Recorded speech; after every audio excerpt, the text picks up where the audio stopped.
Driving ഓട്ടോയുടെ ഏറ്റവും പുതിയ എപ്പിസോഡിലേക്ക് എല്ലാവർക്കും സ്വാഗതം. ഇന്ന് നമ്മൾ റിവ്യൂ ചെയ്യാൻ പോകുന്നത് എക്സ്പൾസ് ആണ്. ഈ എക്സ്പൾസിന്റെ 4000 കിലോമീറ്റർ ഓടിയ എക്സ്പൾസ് ആണ്. ഇതിന്റെ യൂസർ റിവ്യൂ ആണ് നമ്മൾ ഇന്ന് ചെയ്യാനായിട്ട് പോകുന്നത്. അപ്പൊ ഇതിന്റെ റൈഡിങ് എങ്ങനെയാണെന്ന് നമുക്ക് നോക്കാം. സിറ്റി റൈഡും അതുപോലെ അതായത് ഓൺ റോഡ് കണ്ടീഷൻസിലും അതുപോലെ ഓഫ് റോഡ് കണ്ടീഷൻസിലും ഇത് എങ്ങനെ ഉണ്ടെന്നുള്ളത് നമുക്ക് നോക്കാം. അത് ഈ വീഡിയോയിലെ ബാക്കി ഭാഗങ്ങളിലായിട്ട് വരുന്നതായിരിക്കും. അതുപോലെ നമ്മുടെ വണ്ടിയുടെ ഓണർ ആരിഫാണ്.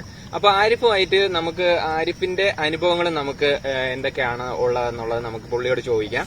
അപ്പൊ ഇത്രയും കാര്യങ്ങളാണ് ഈ വീഡിയോയിൽ നമ്മൾ ഇന്ന് പങ്കുവയ്ക്കാനായിട്ട് പോകുന്നത്. ഈ എക്സ്പൾസ് BS6 മോഡലാണ്. ഈ വണ്ടി ആരാണ് എടുക്കേണ്ടത്, ഇതിന്റെ കാപ്പബിലിറ്റീസ് എന്തൊക്കെയാണ്, ഓഫ് റോഡ് ഓൺ റോഡ് കാപ്പബിലിറ്റീസും കാര്യങ്ങളും എല്ലാം ഡീറ്റെയിൽഡ് ആയിട്ട് ഞങ്ങളൊരു വീഡിയോ ചെയ്തിട്ടുണ്ട്. അത് എക്സ്പൾസിന്റെ BS4 വെർഷൻ വെച്ചിട്ടാണ് നമ്മൾ ചെയ്തിട്ടുള്ളത്. അതിന്റെ ലിങ്ക് ഇതാ ഇവിടെയുണ്ട്. നിങ്ങൾക്ക് ആ വീഡിയോ കണ്ടു കഴിഞ്ഞാൽ ഫുൾ ഈ വണ്ടിയെ പറ്റിയുള്ള എല്ലാ ഡീറ്റെയിൽസും കിട്ടും. ഇതിന് ഞങ്ങൾ ചെയ്യാൻ ഉദ്ദേശിക്കുന്നത് ഒരു ഓൺ റോഡ് വീഡിയോയും ഓഫ് റോഡ് വീഡിയോയുമാണ്. എക്സ്പൾസിന് പുതിയതായിട്ട് എന്തൊക്കെയാണ് വ്യത്യാസം വന്നിട്ടുള്ളത് നോക്കാം. പഴയ വണ്ടിയിൽ കാർബറേറ്റർ മോഡലും പിന്നെ ഒരു FI വേരിയന്റും ഉണ്ടായിരുന്നു. എന്നാൽ പുതിയ എക്സ്പൾസിനകത്ത് വരുന്നത് FI തന്നെയാണ്, അതായത് ഫ്യൂൽ ഇഞ്ചക്ഷൻ തന്നെയാണ് വരുന്നത്. അതുകൊണ്ട് തന്നെ വണ്ടിക്ക് കുറച്ചുകൂടെ ഒരു പവർ ശകലം കൂടെ ഒരു വ്യത്യാസം വരും. അതുപോലെ തന്നെ ഫ്യൂൽ കുറച്ചുകൂടെ നമുക്ക് ലാഭിക്കാനായിട്ട് സാധിക്കും. അതായത് മൈലേജിന് ചെറിയൊരു വ്യത്യാസം വരും.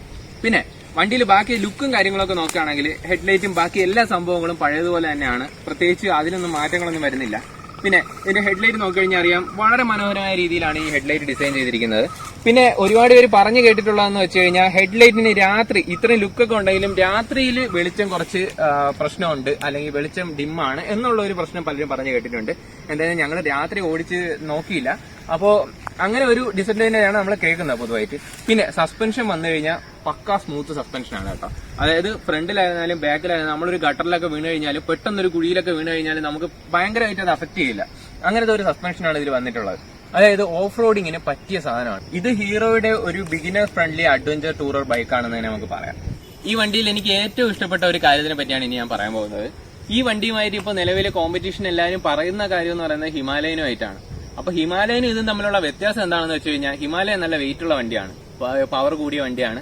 ഈ വണ്ടി വരുമ്പോഴത്തേക്കും കുറച്ചുകൂടെ വെയിറ്റ് കുറവാണ്. പിന്നെ നമുക്ക് സീറ്റ് ഹൈറ്റും കുറവാണ്. അപ്പോൾ നമുക്ക് ഒരു നോർമൽ ഒരു ആരോഗ്യമൊക്കെ ഉള്ള ഒരാൾക്ക് സുഖമായിട്ട് എടുത്തുകൊണ്ട് പോകാൻ പറ്റുന്ന ഒരു വണ്ടിയാണ് ഈ എക്സ്പൾസ്. ഹിമാലയൻ കൈകാര്യം ചെയ്യണമെങ്കിൽ കുറച്ചുകൂടെ ഒരു ആരോഗ്യമൊക്കെ വേണ്ടി വരും. അതാണ് ഇതിന്റെ തമ്മിലുള്ള മെയിൻ ആയിട്ടുള്ള ഡിഫറൻസ്. ഞാനിപ്പോ ഈ വണ്ടി കുറച്ചു ദൂരം ഓടിച്ചിരുന്നു. അപ്പോൾ എനിക്ക് മനസ്സിലായ കാര്യം എന്ന് പറയുന്നത്, ഇത് നിങ്ങൾക്ക് ഇപ്പോൾ ഓഫ് റോഡിങ് ചെയ്യാനോ ഒക്കെ താല്പര്യമുള്ള ഒരു ആളാണെന്നുണ്ടെങ്കിൽ നിങ്ങൾക്ക് പറ്റിയ ഒരു ബിഗിനർ ഫ്രണ്ട്ലി അഡ്വഞ്ചർ ടൂറാണ് ഈ എക്സ്പൾസ്. അത് ഉറപ്പായിട്ടുള്ള ഒരു കാര്യമാണ്. ഇനി നമുക്ക് ഇതിന്റെ ഇൻസ്ട്രുമെന്റ് ക്ലസ്റ്ററിലേക്കൊന്ന് പോകാം. ഇൻസ്ട്രുമെന്റ് ക്ലസ്റ്റർ ഒരുപാട് ഡീറ്റെയിൽസ് ഒക്കെ കാണാൻ പറ്റുന്ന ഒരു ഇൻസ്ട്രുമെന്റ് ക്ലസ്റ്റർ ആണ്. നമുക്ക് സ്പീഡോമീറ്റർ റീഡിംഗ് അറിയാം, അതുപോലെ ഓഡോമീറ്റർ റീഡിംഗ് ഉണ്ട്, എഞ്ചിൻ കിൽ സ്വിച്ച് ഓൺ ആണോ ഓഫ് ആണോ എന്നുണ്ട്, ന്യൂട്രൽ ഇൻഡിക്കേറ്റർ ഉണ്ട്, ABS ഓൺ ആണോ എന്നുള്ളത് അറിയാം. അപ്പോൾ ഈ കാര്യങ്ങളെല്ലാം അറിയാൻ പറ്റും. പിന്നെ വേറൊരു കാര്യം എന്ന് പറയുന്നത്, ഈ വണ്ടിക്കകത്ത് ബ്ലൂടൂത്ത് കണക്ട് ചെയ്തിട്ട് നമുക്ക് നാവിഗേഷൻ സിസ്റ്റവും അവൈലബിൾ ആക്കാൻ കഴിയുന്നതാണ്. അതായത് ഹീറോയുടെ തന്നെ ഒരു ആപ്പ് ഉണ്ട്. ആ ആപ്പ് നമ്മുടെ ഫോണിൽ ഇൻസ്റ്റാൾ ചെയ്ത് കഴിഞ്ഞാൽ അത് വെച്ചിട്ട് നമുക്ക് നാവിഗേഷൻ ഈ നമ്മുടെ ഇൻസ്ട്രുമെന്റ് ക്ലസ്റ്റർ വഴി നമുക്ക് അറിയാൻ കഴിയുന്നതാണ്. ഇനി ഇതിന്റെ ടയർ നോക്കുകയാണെങ്കിൽ ടയർ സിറ്റി റൈഡിനും അതുപോലെ തന്നെ അതായത് ഓൺ റോഡിലും ഓഫ് റോഡിലും കാപ്പബിൾ ആയിട്ടുള്ള ഒരു ടയറാണ് ഇതിൽ വന്നിട്ടുള്ളത്. On road friendly off road friendly ടയറാണ് വന്നിട്ടുള്ളത്. നിങ്ങൾക്ക് കണ്ടാൽ മനസ്സിലാവും, അത് നല്ല ഗ്രിപ്പൊക്കെ ഉള്ള ടയറാണ്. ഓഫ് റോഡിലും പോകാൻ പറ്റും, എന്നാൽ റോഡിൽ ഓടിക്കുമ്പോഴത്തേക്കും വേറെ പ്രശ്നമൊന്നും ഉണ്ടാവാത്ത രീതിയിലുള്ള ഒരു ടയറാണ് വന്നിട്ടുള്ളത്.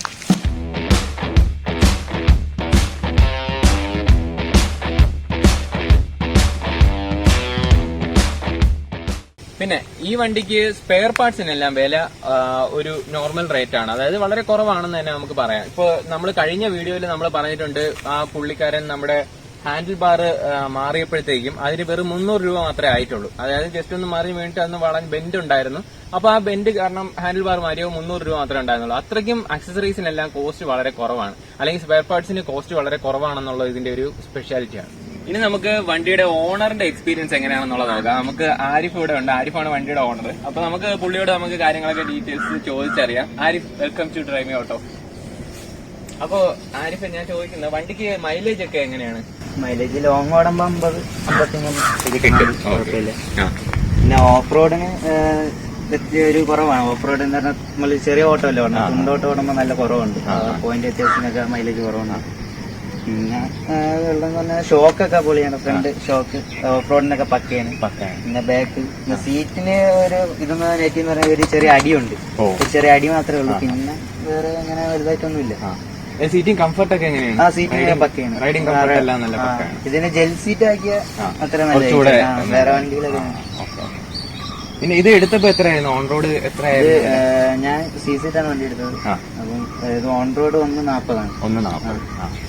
എത്ര നാളായി എടുത്തിട്ട് വണ്ടി? ഞാൻ ഇപ്പൊ വണ്ടി എടുത്തിട്ട് 4 മാസം. 4 മാസം.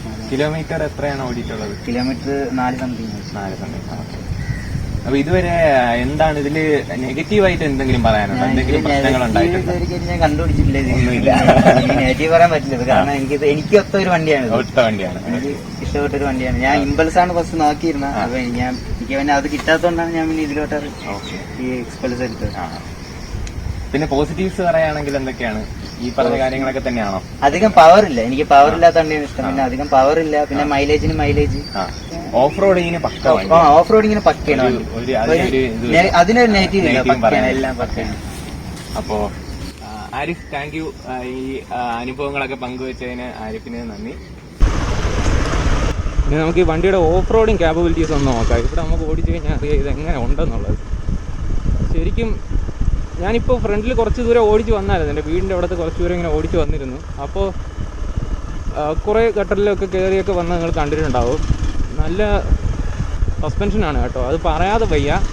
ഫ്രണ്ട് സസ്പെൻഷൻ ഒരു രക്ഷയില്ല, അടിപൊളിയാണ്. പിന്നെ വേറൊരു കാര്യം എനിക്ക് ഫീൽ ചെയ്തത് എന്താണെന്ന് വെച്ച് കഴിഞ്ഞാൽ, ഒരു ഇങ്ങനെയുള്ള ഒരു ഓഫ് റോഡ് പാത്തിലൂടെ നമ്മൾ ഓടിച്ച് പോകുമ്പോഴത്തേക്കും ഒരു അനായാസമായിട്ട് നമുക്ക് ഈ വണ്ടി വെട്ടിച്ച് അങ്ങോട്ടും ഇങ്ങോട്ടും വളച്ചൊക്കെ എടുത്തുകൊണ്ട് പോകാനായിട്ട് സാധിക്കുന്നുണ്ട്. ഈ ഗട്ടറിലൊക്കെ ഇറങ്ങുമ്പോഴും സത്യം പറഞ്ഞാൽ ഇവിടെ കുറച്ച് ഗട്ടറുണ്ട് കേട്ടോ. അപ്പോൾ നമ്മൾ സ്ഥിരം സൈക്ലിങ്ങിനൊക്കെ പോകാറുള്ള റൂട്ടാണിത്. അപ്പോൾ ഇതിലൊന്നും വലിയ ഒരു ഗട്ടറിൽ വീഴുന്ന ഒരു ഫീലൊന്നും അധികം അറിയാനൊന്നുമില്ല. മീൻസ് നമ്മുടെ നടുവിനൊന്നും ഒരു പ്രശ്നമൊന്നും വരുന്നില്ല. വണ്ടി വളരെ സ്മൂത്തായിട്ടാണ് മൂവ് ചെയ്യുന്നത്. ഇത്രയും വൈഡായിട്ടുള്ള ഒരു ഹാൻഡിൽ ബാർ ഉള്ളത് കൊണ്ട് തന്നെ നമുക്ക് ഇങ്ങനെയുള്ള ഒരു ഓഫ് റോഡ് റോഡിലൂടെ ആയിരുന്നാലും ശരി തന്നെ നമുക്ക് നല്ല രീതിയിൽ അത് വണ്ടി കൺട്രോൾ ചെയ്ത് കൊണ്ട് പോകാനായിട്ട് സാധിക്കും. പെട്ടെന്നൊക്കെ ഒന്ന് ചരിഞ്ഞു പോയാൽ ഇത്രയും വൈഡ് ഹാൻഡിലായതുകൊണ്ട് നമുക്ക് കൺട്രോൾ ചെയ്ത് നിർത്താനായിട്ട് സാധിക്കും. അങ്ങനെയൊക്കെ ഉണ്ട്. പിന്നെ വെയിറ്റും വളരെ കുറവാണ്, ഏകദേശം 150 kilograms, 150 to 160 അതിനിടയ്ക്കുള്ള ഒരു വെയിറ്റാണ് ഈ വണ്ടിക്കകത്ത് വരുന്നത്. അപ്പോൾ അതുകൊണ്ട് തന്നെ വെയിറ്റ് വളരെ കുറവാണ്. നമ്മൾ ബുള്ളറ്റുമായിട്ട് ഹിമാലയനുമായിട്ടൊക്കെ താരതമ്യം ചെയ്യുമ്പോൾ ഒരുപാട് വെയിറ്റ് കുറവാണ് ഈ വണ്ടിക്ക്. ഓഫ് റോഡ് ഒക്കെയാണ് കേട്ടോ, എനിക്ക് വേറെ ഒന്നും പറയാനില്ല. നല്ല രീതിയിലുള്ള ഒരു പെർഫോമൻസാണ് ഓഫ് റോഡിൽ ഇത് കാഴ്ചവെക്കുന്നത്. പിന്നെ എനിക്ക് ചെറുതായിട്ട് ഫീൽ ചെയ്തതെന്ന് പറഞ്ഞാൽ റിയർ ബ്രേക്ക് കുറച്ച് കുറവായിട്ട് തോന്നി. 2 ഡിസ്ക് ബ്രേക്കാണ് വരുന്നത്, ABS വരുന്നുണ്ട്, സിംഗിൾ ചാനൽ ABS ആണ് വരുന്നത്. പക്ഷേ റിയർ ബ്രേക്ക് കുറച്ച് കുറവായിട്ട് തോന്നി. അത് മേ ബി കമ്പനി തന്നെ അങ്ങനെ അഡ്ജസ്റ്റ് ചെയ്ത് വച്ചിരിക്കുന്നതായിരിക്കാം. കാരണം പെട്ടെന്നൊക്കെ ചറക്കിയൊക്കെ പോകാതിരിക്കാൻ വേണ്ടിയിട്ട്, അതായത് സ്ലിപ്പ് ആവാതിരിക്കാൻ വേണ്ടിയിട്ട് കമ്പനി തന്നെ അങ്ങനെ വച്ചിരിക്കുന്നതായിരിക്കാം. പക്ഷേ അതൊരു വലിയ പ്രശ്നമായിട്ടൊന്നും തോന്നിയില്ല. ഈ വണ്ടിയുടെ സ്പീഡിനനുസരിച്ച് അത് നിൽക്കുന്നുണ്ട്, വണ്ടി കറക്റ്റായിട്ട് നിൽക്കുന്നുണ്ട്, വേറെ പ്രശ്നങ്ങളൊന്നുമില്ല. നല്ലൊരു എക്സ്പീരിയൻസ് തന്നെയാണ് ഈ വണ്ടിയിൽ നിന്ന് എനിക്ക് കിട്ടിയത്.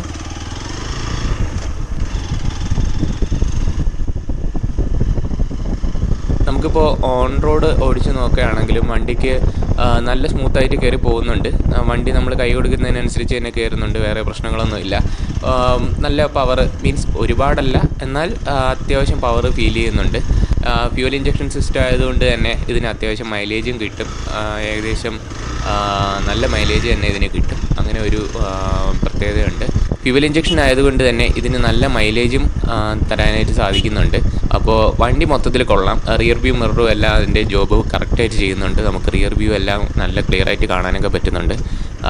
ബാക്കി ഇതിൻ്റെ സ്വിച്ചസ് ആയിരുന്നാലും എല്ലാം കുറച്ച് ക്വാളിറ്റിയുള്ള മെറ്റീരിയൽസ് തന്നെയാണ് യൂസ് ചെയ്തിരിക്കുന്നത്. ഹീറോയിൽ നിന്നും ഇങ്ങനെ ഒരു വണ്ടി കിട്ടുക എന്ന് പറയുന്നത് സത്യം പറഞ്ഞാൽ ഒരു വളരെ നല്ലൊരു കാര്യമാണ്. കാരണം നമ്മൾ ഹീറോ നല്ല രീതിയിൽ വണ്ടി ഇറക്കുന്നില്ല എന്നായിരുന്നു കുറേ നാളായിട്ട് വാഹനപ്രേമികൾക്കിടയിലുണ്ടായിരുന്ന ഒരു കംപ്ലൈൻറ്റ്. പക്ഷേ ഈ വണ്ടി ഇറങ്ങിയതോടുകൂടി ആ ഒരു കുറ്റം പറച്ചിൽ മാറിയിരിക്കുകയാണെന്ന് തന്നെ നമുക്ക് പറയാം. കാരണം വണ്ടി നല്ല ക്വാളിറ്റി ആയിട്ടാണ് അവർ ഇറക്കിയിരിക്കുന്നത്. ഇതിൻ്റെ ചേസിസ് ആയിരുന്നാലും എല്ലാം നല്ല ബിൽഡ് ക്വാളിറ്റി ഉള്ള ചേസിസ് ആണ്. സ്വിച്ചസ് ആയിരുന്നാലും എല്ലാ ഭാഗങ്ങളും നല്ല ബിൽഡ് ക്വാളിറ്റി ഉള്ള ഭാഗങ്ങൾ തന്നെയാണെന്ന് തന്നെ നമുക്ക് പറയാം. വേറെ അനാവശ്യമായ ശബ്ദങ്ങളോ ഒന്നും ഇതിൽ വരുന്നില്ല. നല്ല അടിപൊളി വണ്ടി തന്നെയാണ്. നമുക്കൊരു ബഡ്ജറ്റ് റേറ്റിൽ നോക്കുമ്പോഴത്തേക്ക് നല്ല ഒരു അഡ്വഞ്ചർ ടൂറാണ് ഈ ബൈക്ക്. അതുപോലെ തന്നെ ഒരു ബിഗിനർ ഫ്രണ്ട്ലി ഓഫ് റോഡ് ചെയ്യാൻ പറ്റുന്ന ഒരു ബിഗിനർ ഫ്രണ്ട്ലി ബൈക്കാണെന്നും, അതായത് അഡ്വഞ്ചർ ടൂറാണെന്നും നമുക്കിതിനെ വിശേഷിപ്പിക്കാവുന്നതാണ്. പിന്നെ ഇതിൻ്റെ നാവിഗേഷൻ സിസ്റ്റത്തിനെ പറ്റി ഞാൻ പറഞ്ഞായിരുന്നു. ഇത് ബ്ലൂടൂത്ത് കൺട്രോൾഡ് ആയിട്ടുള്ള ഒരു നാവിഗേഷൻ സിസ്റ്റമാണ്.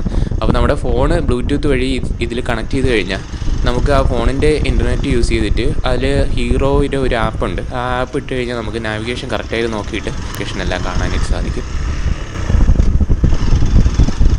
എനിക്ക് ഇത്ര ഓടിച്ചപ്പോൾ ഒരു കാര്യം തോന്നിയെന്ന് പറഞ്ഞാൽ സീറ്റ് കുറച്ചുകൂടെ സോഫ്റ്റ് ആവുമായിരുന്നു. കാരണം സീറ്റിൽ കുറച്ചൊരു ഹാർഡായിട്ട് ഫീൽ ചെയ്യുന്നുണ്ട്. കാരണം ഇത്രയും കട്ടറൊക്കെ ഇറങ്ങിയതുകൊണ്ടാവും, അല്ലാതെ വേറെ കുഴപ്പമൊന്നും തോന്നുന്നില്ല. സസ്പെൻഷനൊക്കെ ഒരു രക്ഷയില്ല. ഞാൻ ഇത്രയും നേരം സസ്പെൻഷനെ പറ്റി തന്നെയാണ് പറഞ്ഞത്. കാരണം എന്ന് പറഞ്ഞാൽ ഓഫ് റോഡ് ചെയ്യുന്നവർക്ക് ഏറ്റവും ഇമ്പോർട്ടൻ്റ് ആയിട്ടുള്ളൊരു കാര്യമാണത്. അപ്പോൾ ഓഫ് റോഡ് ചെയ്യുമ്പോഴത്തേക്കും ഇത് പക്കായിട്ട് പോകും എന്ന് അറിയിക്കാൻ വേണ്ടിയിട്ടാണ് ഞാൻ ഈ സസ്പെൻഷൻ്റെ കാര്യം ഇടയ്ക്കിടയ്ക്ക് പറയുന്നത്. ടയറും അതുപോലെ തന്നെ നല്ല ഗ്രിപ്പുള്ള ടയറാണ്. ഓഫ് റോഡിങ് ഫ്രണ്ട്ലി ടയറാണ് ഇതിൽ കിടക്കുന്നത്.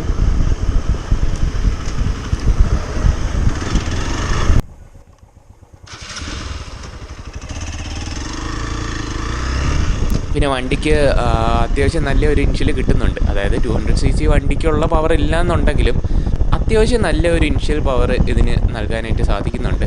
പിന്നെ ഇത് മെയിനായിട്ട് ഓഫ് റോഡ് മുന്നിൽ കണ്ടുകൊണ്ട് ഇറക്കിയ ഒരു വണ്ടിയാണ്.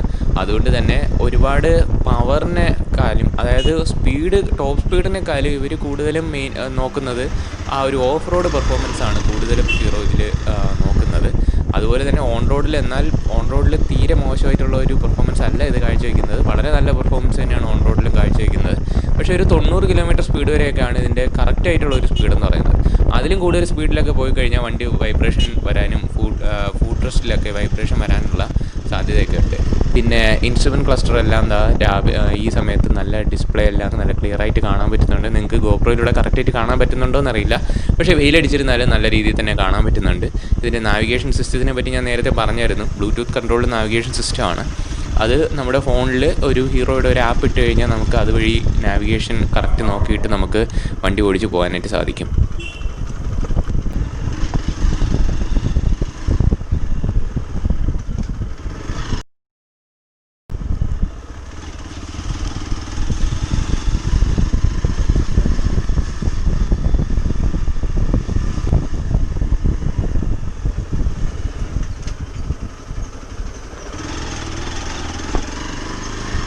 ഇപ്പോൾ ആ കയറി വന്ന വഴി നിങ്ങൾ കണ്ടല്ലോ, അവിടെ ഒന്നും വണ്ടിക്ക് വലിയ കുലുക്കമൊന്നും വന്നിട്ടില്ല കേട്ടോ. ഞാൻ അറിഞ്ഞിട്ടില്ല സത്യം പറഞ്ഞാൽ. വണ്ടിയിലിരുന്നിട്ട് നിങ്ങൾക്ക് ഹാൻഡിൽ നോക്കിക്കഴിഞ്ഞാൽ അറിയാം, ആ സ്ഥലത്ത് വെച്ചിട്ട് ഹാൻഡിലൊന്നും വലിയ വൈബ്രേഷൻസ് ഒന്നും വന്നിട്ടില്ല. പിന്നെ എനിക്ക് ഈ ഓടിച്ച് പോകുമ്പോഴത്തേക്കും എനിക്ക് വേറൊരു കാര്യം തോന്നിയെന്ന് പറയുമ്പോഴത്തേക്കും, ഞാൻ റോഡിൽ ഓടിക്കുമ്പോഴത്തേക്കും നമുക്ക് തോന്നുന്നതെന്ന് പറഞ്ഞാൽ ഒരു 6ാമതൊരു ഗിയറും കൂടെ ഉണ്ടായിരുന്നെങ്കിൽ എന്ന് എനിക്ക് ഫീൽ ചെയ്തു. അത് പലരും പറഞ്ഞു കേട്ടിട്ടുണ്ട്, പക്ഷേ അതെനിക്കും ഫീൽ ചെയ്തായിരുന്നു. നമുക്ക് ആ ഗിയർ മാറാനുള്ള ഒരു തോന്നുന്നുണ്ട്. കാരണം അത്രയ്ക്ക് ഒരു പവർ കുറച്ചുകൂടെ ഉണ്ടായിരുന്നെങ്കിൽ കൊള്ളാം എന്ന് തോന്നിയിട്ടുണ്ട്. അപ്പോൾ എന്തെങ്കിലും നിങ്ങൾക്ക് ഡൗട്ടുകളോ ഈ വണ്ടിയെപ്പറ്റി കൂടുതൽ എന്തെങ്കിലും അറിയാനായിട്ടോ ഒക്കെ ഉണ്ടെന്നുണ്ടെങ്കിൽ ഞങ്ങൾക്ക് കമൻറ്റിൽ അന്വേഷിച്ചാൽ മതി, ഞങ്ങൾ അതിനുള്ള റിപ്ലൈ തരാം. അപ്പോൾ നിങ്ങൾക്ക് ആവശ്യത്തിനുള്ള ഇൻഫർമേഷൻസ് എല്ലാം ഈ വീഡിയോയിൽ നിന്ന് കിട്ടിയെന്ന് വിശ്വസിക്കുന്നു. സോ നിങ്ങൾക്ക് എന്തെങ്കിലും കാര്യങ്ങൾ അറിയാനോ മറ്റോ ഉണ്ടെന്നുണ്ടെങ്കിൽ കമൻറ്റ് സെക്ഷനിൽ നിങ്ങൾ കമൻറ്റ് ചെയ്യുക, ഞങ്ങൾ അതിനുള്ള റിപ്ലൈ തരുന്നതായിരിക്കും. ഞങ്ങളുടെ വീഡിയോയിൽ എന്തെങ്കിലും പ്രശ്നം ഉണ്ടെങ്കിൽ അതും നിങ്ങൾ കമൻറ്റ് ചെയ്യുക, അത് ഞങ്ങൾ അത് പരിഹരിക്കാനായിട്ട് നോക്കുന്നതായിരിക്കും അടുത്ത വീഡിയോസിൽ. അപ്പോൾ ഇത്രയും കാര്യങ്ങൾ നിങ്ങൾക്ക് ഉപയോഗപ്രദമായി എന്ന് വിശ്വസിക്കുന്നു. അപ്പോൾ team drive me auto is signing out for today. Thank you.